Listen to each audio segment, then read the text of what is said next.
Five kingdom classification पे हमने बात कर लिया मोनेरा, हमने बात कर लिया फंजाई, हमने बात कर लिया प्रोटिस्टा।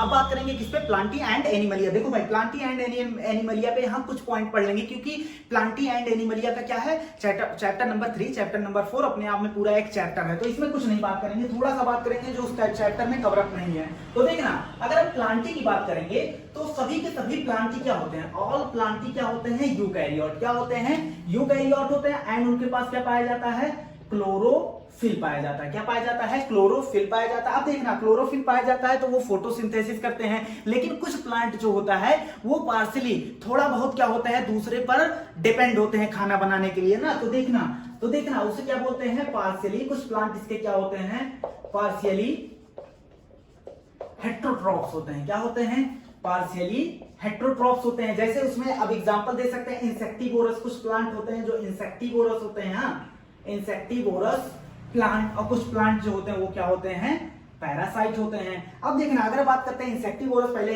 इसका एग्जांपल देख लेते हैं। इसका एग्जांपल हमें रखना है, क्या है, ब्लैडर वर्ड। क्या एग्जांपल है, ब्लैडर वर्ड। दूसरा एग्जांपल है इसका वेनस फ्लाई ट्रैप। क्या एग्जांपल है, वेनस फ्लाई ट्रैप। अब देखना, इसका जो एग्जांपल है वो कैस्कुटा। क्या एग्जांपल है, कैस्कुटा एग्जांपल है। जैसे मान लो कोई ऑर्गेनिज्म, कोई प्लांट है, वहां सॉइल में नाइट्रोजन की मात्रा कम है, तो वो क्या करता है, इंसेक्ट को पकड़कर उससे क्या लेता है, नाइट्रोजन लेता है। बात एकदम क्लियर है। अब देखना, क्या वो पूरी तरीके से डिपेंड है, नहीं, खाना उससे थोड़ी ना, उसको खा थोड़ी ना रहा, उससे क्या ले रहा है, सिर्फ नाइट्रोजन ले रहा है। तो ये पार्शियली क्या होते हैं, हेट्रोट्रॉफ होते हैं। ऐसे ही एनिमल का देख लेते हैं। तो देखना, एनिमल जो होता है, किंगडम एनिमलिया, देखो भैया चैप्टर ही एक है पूरा एनिमल का, हाँ किंगडम एनिमलिया 4th चैप्टर ही है पूरा। इसमें थोड़ा देखेंगे तो एनिमल किसी को कब कहेंगे, जब वो क्या होगा, यूकैरियोट होगा।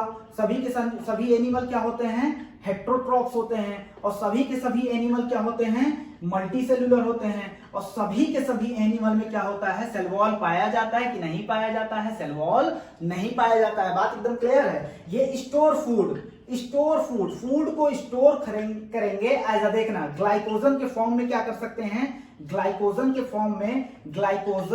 या फैट के फॉर्म में फूड को क्या करते हैं, स्टोर करते हैं। अब देखना, जितने एनिमल होते हैं, मोस्ट ऑफ द एनिमल के पास क्षमता होती है लोकोमोशन करने की। क्या करने की, लोकोमोशन करने की। तो बोल सकते हैं मोस्ट ऑफ द एनिमल क्या होता है, कैपेबल, उनके पास क्षमता होती है किसकी, लोकोमोशन करने की। किसकी क्षमता होती है, लोकोमोशन करने की। वायरस, वायराइड्स, लाइकेन, इसको फाइव किंगडम क्लासिफिकेशन में कोई जगह नहीं दी गई थी। आओ वायरस के बारे में पढ़ते हैं। किसके बारे में पढ़ते हैं, वायरस के बारे में पढ़ते हैं। हाँ तो देखना, वायरस जो है अभी तहलका मचाया हुआ है ना, एक कोरोना वायरस। देखना, अगर हम बात करते हैं वायरस, तो वायरस जो होता है, ये देखना बहुत इंटरेस्टिंग इसकी कहानी होती है। इसे कनेक्टिंग लिंक बिटवीन द क्या कहा जाता है, लिविंग एंड नॉन लिविंग। क्यों कहा जाता है, देखना, ये आउटसाइड द बॉडी होता है। जब आउटसाइड द सेल, बॉडी नहीं, आउटसाइड द सेल, जब ये सेल के बाहर होता है, अभी सेल में गया नहीं है। हाँ मान लो ये सेल है और इसका कोई जेनेटिक मटेरियल है। क्या है, इसका सेल का क्या है, जेनेटिक मटेरियल है। जब ये आउटसाइड द सेल, या बोल दो आउटसाइड द बॉडी होता है, तो क्या होता है, ये इनर्ट होता है, असक्रिय होता है, कोई काम इसका नहीं होता, हाँ इनर्ट होता है। और उसके बाद क्या होता है, इनर्ट होने के साथ ही इसका स्ट्रक्चर क्रिस्टलाइन होता है, कण के फॉर्म में होता है, हाँ क्रिस्टल के फॉर्म में होता है। कैसा होता है, क्रिस्टलाइन होता है। अब देखना, जैसे ही एक बार ये सेल के, मान लो ये क्या था, वायरस था, वायरस का जेनेटिक मटेरियल हम सीधा बना दे रहे हैं, प्रोटीन कोड चारों तरफ होगा, हम सीधा जेनेटिक मटेरियल, मान लो वायरस का जेनेटिक मटेरियल अंदर घुसा। अब वायरस का जेनेटिक मटेरियल अंदर घुसा, उसके बाद क्या हुआ, ये क्या करेगा, यहाँ के जेनेटिक मटेरियल को क्या करेगा, अपने बस में कर लेगा। इससे कहेगा भैया हमारा जनसंख्या क्या करो, बढ़ाओ। तो क्या करेगा, जब एक बार ये इन्फेक्ट करेगा किसको, सेल को, वो क्या करेगा, अंदर जाके रेप्लिकेट करेगा, रेप्लिकेशन करेगा। उसके बाद अल्टीमेटली क्या कर देगा, किल कर देगा किसको, सेल को क्या कर देगा, किल कर देगा। यहाँ ज्यादा बता नहीं सकते, ये सब भूल जाओ, बस इतना दिमाग में रख लेना, क्योंकि ये पूरा टॉपिक ब्रॉड हो जाएगा। हाँ तो रिवीजन का मतलब ही निकल जाएगा सब कुछ। अब देखना, बात करते हैं वायरस। तो वायरस मतलब होता है वेनम। क्या होता है, वायरस मतलब होता है वेनम। वेनम मतलब क्या होता है, जहर। इसका मतलब होता है पॉइजनस फ्लूइड। क्या, पॉइजनस फ्लूइड। अच्छा, ये बताने वाला बंदा कौन था, ये बताने वाला बंदा था पास्चर। कौन था, पास्चर। उन्होंने कहा भैया वायरस का जो मतलब होता है वो होता है वेनम या पॉइजनस फ्लूइड। अब देखना, एक साइंटिस्ट और था, डीजे आइवानोव्स्की, क्या था? डीजे आइवानोव्स्की, सन था 1892 में। क्या? 1892 में। अब इन्होंने क्या क्या किया? इन्होंने कहा देखो भैया, जो टोबैको मोज़ेक, इन्होंने ये जंगल में गए, देखो टोबैको में तंबाकू के पत्ती में देखा, उसकी पत्ती चकत्ते चकत्ते हो गई, उसे बोला टोबैको मोज़ेक डिजीज। क्या बोला? Tobacco mosaic disease. और इन्होंने कहा भैया देखो, ये जो टोबैको मोज़ेक डिजीज है उसे कराने वाला वो कौन करा रहा है? वो करा रहा है टीएमवी। कौन करा रहा है? TMV, tobacco mosaic virus. इन्होंने एक चीज और बताया, इन्होंने कहा देखो भैया, इन्होंने एक चीज और देखा, इन्होंने कहा वायरस जो होता है स्मॉलर मतलब छोटे होते हैं, स्मॉलर देन बैक्टीरिया। बैक्टीरिया से क्या होते हैं? छोटे होते हैं। कैसे कहा इन्होंने? मान लो ये कोई उन्होंने टेस्ट ट्यूब लिया था या कुछ भी ले लिया था, हाँ, यहाँ पर लगा दिया एक झिल्ली। क्या लगा दिया? झिल्ली, जिसके अंदर से बैक्टीरिया नहीं जा सकता। तो ये क्या है? बैक्टीरियल प्रूफ फिल्ट्रेशन है। हाँ, अब बैक्टीरिया यहाँ अंदर नहीं जा सकता, लेकिन इसी झिल्ली से उन्होंने क्या डाला? वायरस। तो देखो वायरस अंदर चला गया, इसका मतलब बैक्टीरिया नहीं जा सकता, वायरस चला गया, इसका मतलब वायरस जो होता है बैक्टीरिया से क्या होता है? छोटा होता है। ये बताने वाला कौन था? डीजे आइवानोव्स्की। अब देखना, अगला साइंटिस्ट था एमडब्ल्यू बेज़ेरिनेक। क्या नाम था? एमडब्ल्यू बेज़ेरिनेक। देखना, हाँ, इसके बारे में थोड़ा देखते हैं। एमडब्ल्यू बेज़ेरिनेक, सन था 1898। क्या था? 1898। इन्होंने क्या कहा?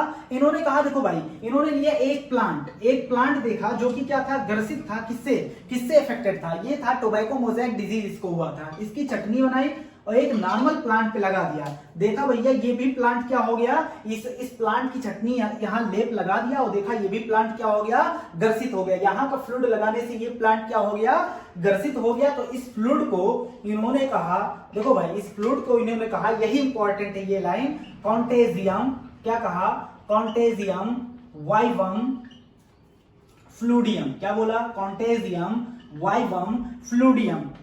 इसे बोला इन्फेक्टियस। क्या बोला? Infectious living fluid. क्या बोला? Infectious living fluid. अब देखना, उसके बाद एक साइंटिस्ट था, हाँ, WM स्टैनले। क्या नाम था? WM Stanley. इनका सन क्या था? 1935। इन्होंने क्या कहा? इन्होंने वायरस को कहा क्रिस्टलाइज्ड किया जा सकता है, वायरस को एक निकाला जा सकता है, कण के फॉर्म में देखा जा सकता है। क्या कहा भैया देखो, वायरस को क्रिस्टलाइज्ड किया जा सकता है। और इन्होंने कहा क्रिस्टल पार्ट में सबसे ज्यादा वायरस जो होता है, अभी बताएंगे, डीएनए प्रोटीन या आरएनए प्रोटीन का बना होता है ना। तो देखना, इन्होंने कहा भैया देखो, आरएनए बहुत कम होते हैं, सबसे ज्यादा जो अगर वायरस को क्रिस्टलाइज करते हैं तो सबसे ज्यादा उसमें जो होगा वो प्रोटीन होगा। सबसे ज्यादा क्या होगा? प्रोटीन होगा। बात एकदम क्लियर है। अब देखना, वायरस जो होता है वो ऑब्लिगेट पैरासाइट होता है। कौन सा पैरासाइट होता है? ऑब्लिगेट। कल ही हमने बताया था, ऑब्लिगेट मतलब क्या होता है? तुम हो तो हम हैं, तुम नहीं तो हम नहीं। हाँ, एक फैकल्टेटिव होता है। फैकल्टेटिव मतलब तुम हो तो ठीक है, नहीं हो तो कोई दूसरा। तो ये क्या होते हैं? वायरस क्या होते हैं? Obligate parasite. वायरस पर अगर बात करते हैं तो वायरस जो होता है, वायरस को न्यूक्लियो प्रोटीन बोला जाता है। क्या बोला जाता है? Nucleo protein. क्यों बोला जाता है? देखना, न्यूक्लियो मतलब क्या होता है? Nucleic acid. न्यूक्लियो मतलब क्या होता है? Nucleic acid. प्रोटीन मतलब क्या होता है? प्रोटीन। अच्छा, न्यूक्लिक एसिड क्या हो सकता है? डीएनए भी हो सकता है, और क्या हो सकता है? आरएनए। दो टाइप के न्यूक्लिक एसिड होते हैं, प्लस प्रोटीन। कोई वायरस या तो डीएनए या प्रोटीन का बना होगा, या तो आरएनए प्रोटीन का बना होगा। कोई वायरस ऐसा नहीं है जो जिसमें डीएनए और आरएनए दोनों पाए जाते। देखना, इसका जेनेटिक मटेरियल जो होता है, ये डीएनए भी हो सकता है और आरएनए। जेनेटिक मटेरियल क्या होता है? इन्फेक्टियस होता है, वो इन्फेक्शन कराता है। हाँ, इन्फेक्टियस होता है। देखना, मान लो ये कोई जेनेटिक मटेरियल है, हाँ, किसी वायरस का क्या है? जेनेटिक मटेरियल है। इसके चारों तरफ प्रोटीन की कोटिंग होती है। क्या होती है? प्रोटीन की कोटिंग होती है। तो एनसीईआरटी में देख लेना, अच्छे से बना, हम समझाने के लिए ऐसे बना दे रहे हैं। देखना, इस पूरे प्रोटीन की कोटिंग को कहते हैं कैप्सिड। क्या बोला जाता है? कैप्सिड। और हर एक यूनिट, जो गोला गोला हर एक यूनिट को बोलते हैं, इसके हर एक गोले को बोलते हैं कैप्सोमियर। क्या बोलते हैं?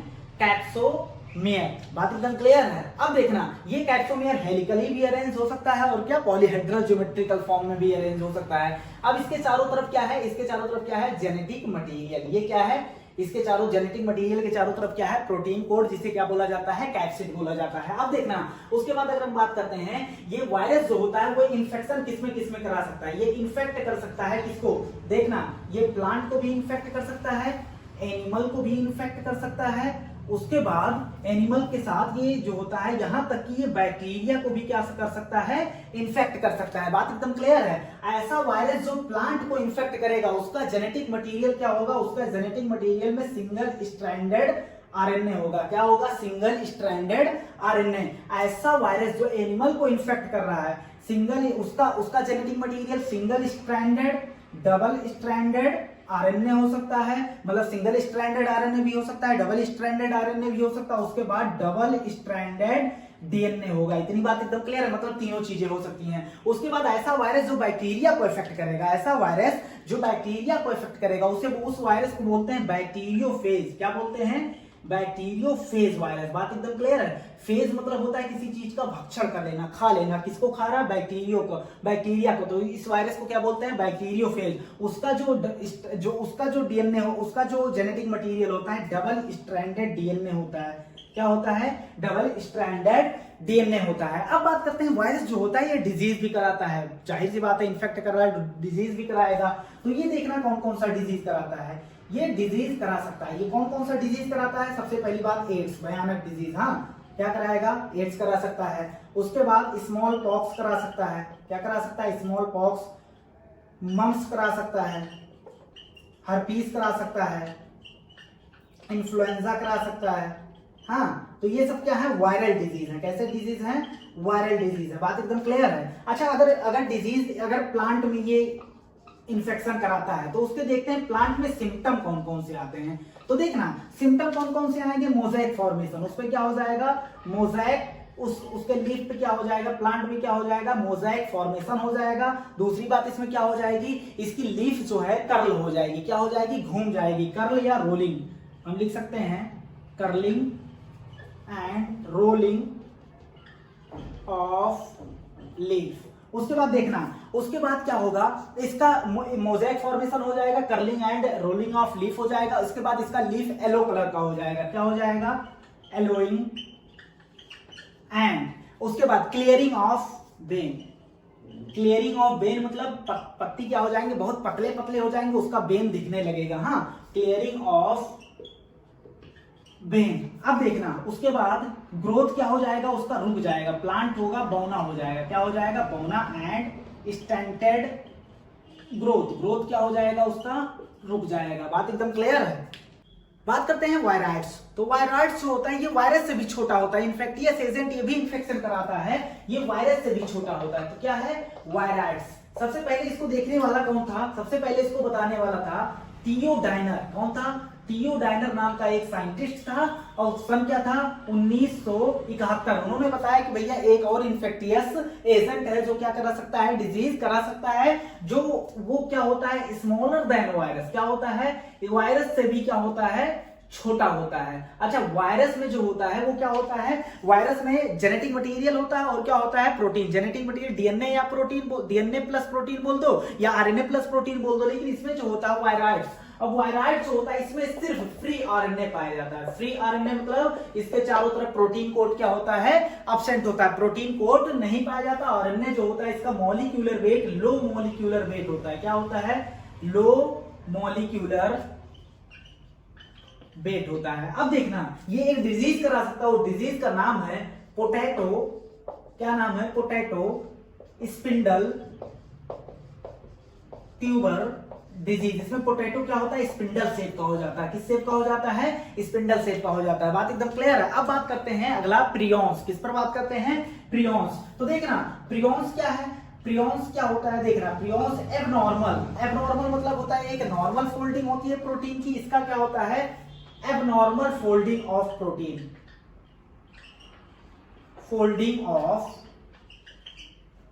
प्रोटीन, प्रोटीन की एबनॉर्मल फोल्डिंग होती है, क्या कहलाता है, प्रियॉन्स कहलाता है। ये प्रियॉन्स जो होता है डिजीज कराता है, इसमें जेनेटिक मटेरियल नहीं पाया जाता, यही है, प्रोटीन सिर्फ पाया जाता है, और वो भी एबनॉर्मल फोल्डेड होता है। ये जो डिजीज कराता है, देखना, ये न्यूरोलॉजिकल डिजीज कराता है। कैसा, न्यूरोलॉजिकल, न्यूरॉन से रिलेटेड क्या कराता है, डिजीज, न्यूरोलॉजिकल डिजीज कराता है। देखना, उस डिजीज, कुछ डिजीज है BSE, जैसे डिजीज है BSE, इसको बोलते हैं बोवाइन स्पॉन्जिफॉर्म एनसेफेलोपैथी, क्या बोलते हैं? एनसेफेलोपैथी। हाँ, बोवाइन स्पॉन्जिफॉर्म एनसेफेलोपैथी, इसे कैटल्स में कहा जाता है मैड काउ डिजीज। क्या बोला जाता है? Mad cow disease. किसमें? कैटल्स में। उसके बाद अगर हम बात करते हैं, इसे ह्यूमन में बोला जाता है CR जैकब। इसका एनालॉगस वेरिएंट होता है CR जैकब डिजीज। किसमें? ह्यूमन में, इन ह्यूमन। इसको शॉर्ट फॉर्म में क्या बोल सकते हैं? इसको शॉर्ट फॉर्म में बोल सकते हैं CJD। अगला टॉपिक है लाइकेन। लाइकेन हमने बताया था क्या दिखाता है? Symbiotic association. किसके किसके बीच होता है? अच्छा, सिम्बायोटिक एसोसिएशन क्या होता है? मतलब तुम हमारा फायदा कराओ, हम तुम्हारा फायदा कराएं। किसके किसके बीच होता है? ये होता है एल्गी एंड फंजाई के बीच। किसके किसके बीच होता है? एल्गी एंड फंजाई के बीच। एल्गल कंपोनेंट को देखना, बोलते हैं एल्गल कंपोनेंट को बोलते हैं फाइकोबायोन्ट। क्या बोलते हैं? फाइकोबायोन्ट बोलते हैं। और फंगल कंपोनेंट को बोलते हैं माइकोबायोन्ट। इतनी बात एकदम क्लियर है। माइकोबायोन्ट। देखो ना, दोनों एक दूसरे का फायदा कैसे कराते हैं। एल्गी जो होता है ये फोटोसिंथेसिस करता है, और फोटोसिंथेसिस करके क्या बनाता है? फूड बनाता है। क्या बनाता है? फूड बनाता है। और ये क्या करता है? ये जो होता है फंजाई जो होता है वो मिनरल, क्या? Water and mineral, water and mineral को क्या करता है? जमीन से एब्जॉर्ब करता है और किसको देता है? एल्गी को देता है। एल्गी उसके बदले खाना बनाकर इसको फंजाई को क्या देता है? खाना देता है एल्गी, और इसे शेल्टर प्रोवाइड करता है, रहने की जगह फंजाई को देता है। बात एकदम क्लियर है। तो दोनों एक दूसरे का फायदा करा रहे हैं कि नहीं करा रहे हैं? जब दोनों एक दूसरे का फायदा कराएं, इसे कहते हैं सिम्बायोटिक एसोसिएशन। हमने बात किया था, एक और बात किया था माइकोराइजा। देखना, अगर हम बात करते हैं इनमें, ये दोनों आपस में ऐसे जुड़े होते हैं, कोई देखकर नहीं बता सकता कि दो डिफरेंट इंडिविजुअल हैं।